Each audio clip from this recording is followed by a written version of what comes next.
سلام، به جنتیوب فارسی خوش اومدید. من محمد عباسی هستم، راوی داستان‌های شبانه. اگه موافق هستین بریم و داستان امشب رو بشنویم. دلاک حمام. در دل روستای دورافتاده و کوچکی حمامی قدیمی و اسرارآمیز وجود داشت. سالها بود که این حمام پابرجا بود و هر روز و شب میزبان مردم روستا و مسافرانی بود که برای نظافت و استراحت به آنجا می آمدند.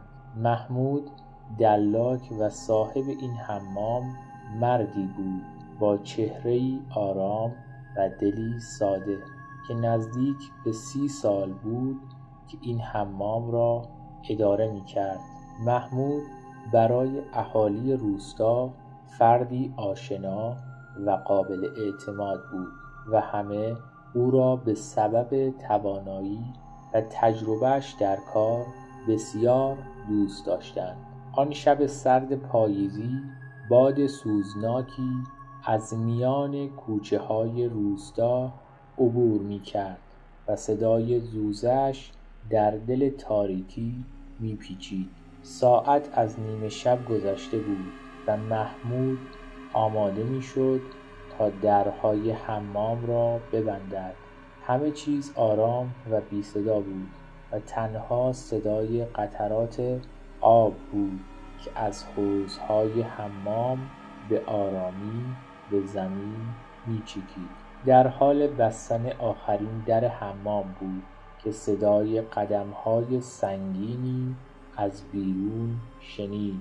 محمود کمی متعجب شد چون در این ساعات هیچ کس عادت نداشت به حمام بیاید.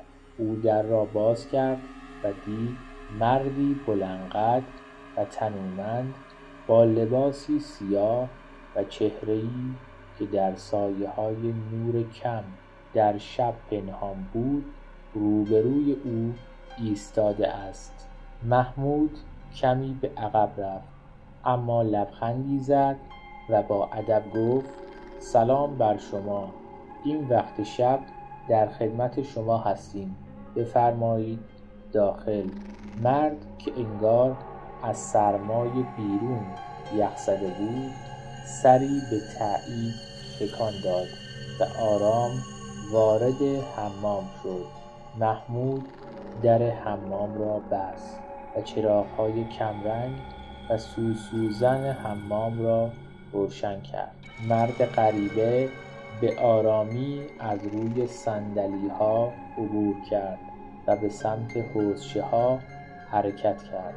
محمود که هنوز کمی از ورود این فرد ناشناس نگران بود پرسید: کاری هست که من بتوانم برایتان انجام دهم؟ مرد با صدای بم و خشنی که به سختی به گوش می رسید گفت: دلاک، امشب فقط می خواهم مرا شستشو دهی، به هیچ چیز دیگر فکر نکن. محمود مرد را به اتاقی جداگانه برد و از او خواست لباسهایش را در بیاورد و به حوضچه وارد شود. نور کمی از چراغ‌های فضا روشن شد و قطرات آب از دیوارها چکه می‌کردند. مرد لباسهای بلند و قدیمی خود را درآورد و وارد حوضچه شد. محمود به نزدیکی حوضچه آمد و شروع به شستشوی او کرد. در حین کار محمود متوجه شد که پوست مرد بسیار سرد است، سردتر از هر چیزی که پیش از این لمس کرده بود. حتی آب گرم حمام نیز نمی‌توانست آن سرما را از بین ببرد. با هر بار لمس پوست مرد لرزشی عمیق در وجود محمود می‌افتاد. هر بار که دستش به شانه‌ها و دست‌های او می‌خورد حس می‌کرد چیزی غیر طبیعی در این مرد وجود دارد. محمود به کار خود ادامه داد، اما در دلش حس عجیبی از ترس و دلهره می جوشید. او از روی ادب هیچ حرفی نزد، اما نمی توانست از نگاه‌های خود گاه و بیگاه خودداری کند. مرد که انگار متوجه کنجکاوی محمود شده بود، بدون اینکه نگاهش را از جایی بردارد گفت: چیزی برای گفتن داری محمود؟ محمود با صدای لرزان پاسخ داد: نه، فقط دارم کارم رو انجام میدم جناب. مرد با لبخندی مرموز که دندانهای تیز و غیر طبیعیش را نمایان کرد گفت: خیلی خوب، اما یادت باشد امشب به هیچ چیزی فکر نکنی جز اینکه کاری را که به تو سپردم به پایان برسانی. در حین شستشو محمود متوجه شد که اندام مرد به طرز عجیب و غیر طبیعی بلند و کشیده است. انگشتان دست و پای او به ویژه ناخن‌هایش دراز و تیز بودند و بیشتر شبیه چنگال‌های حیوانی به نظر می رسیدند تا دست‌های انسانی.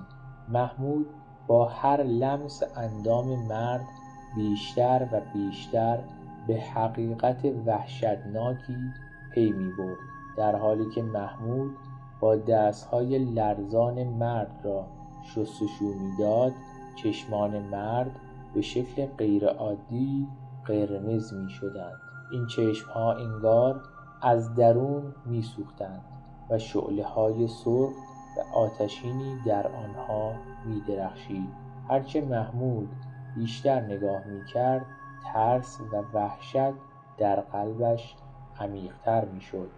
محمود که دیگر نمی‌توانست از ترس خود جلوگیری کند، از مرد خواست تا شستشو تمام شده می‌تواند از حوضچه بیرون بیاید.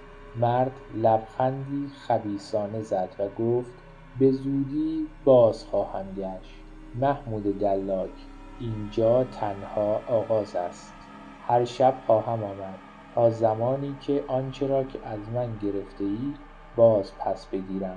محمود که از ترس و وحشت دیگر توان حرکت نداشت، به گوشه‌ای پناه برد و با صدای لرزان دعایی زیر لب زمزمه کرد. مرد خندید و در حالی که به آرامی به سایه سیاه تبدیل می‌شد گفت: شب‌های دیگر هم خواهم آمد و تو نمی‌توانی از من بگریزی. بعد از آن شب محمود که به شدت از تجربه وحشتناک متأثر شده بود، هرگز نمی‌توانست به آن حمام بازگردد. او حمام را رها کرد و از روستا دور شد. هر کس که از آنجا عبور می‌کرد صداهای زمزمه درون حمام می‌شنید و حتی برخی ادعا می‌کردند که سایه‌هایی در تاریکی می‌بینند. حمام قدیمی به نمادی از وحشت برای اهالی روستا تبدیل شد و کسی دیگر جرأت نداشت قدم در آن بگذارد. همه باور داشتند که حمام به نفرینی ابدی دچار شده و موجودی شیطانی در آنجا ساکن شده است. امیدوارم که از این داستان نهایت لذت رو برده باشین. با لایک و کامنت هاتون از کانال جنتیوب فارسی حمایت کنید. تا شبی دیگر و داستانی دیگر، خدا نگهدار.